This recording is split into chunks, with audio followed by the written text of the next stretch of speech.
মাধ্যমিকে আবারও ফিরছে বিজ্ঞান, মানবিক ও ব্যবসায় শিক্ষা। হচ্ছে না অর্ধবার্ষিকীর বাকি মূল্যায়ন। রোববার শিক্ষা মন্ত্রণালয় পরিপত্র দিয়ে শিক্ষাক্রম, পাঠ্যপুস্তক সহ অন্যান্য সিদ্ধান্তের কথা জানিয়েছে।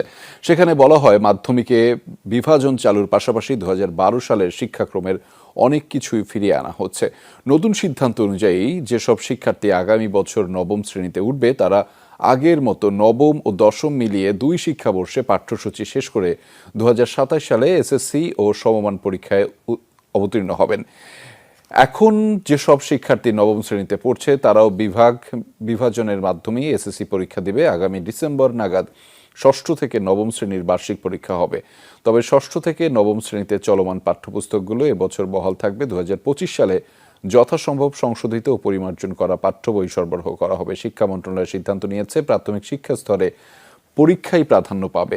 পরিপত্রে বলা হয়, বিশেষজ্ঞদের সহযোগিতায় 2025 সালে পরিমার্জিত শিক্ষাক্রম চূড়ান্ত এবং 2026 সাল থেকে পরিপূর্ণভাবে কার্যকর করা হবে।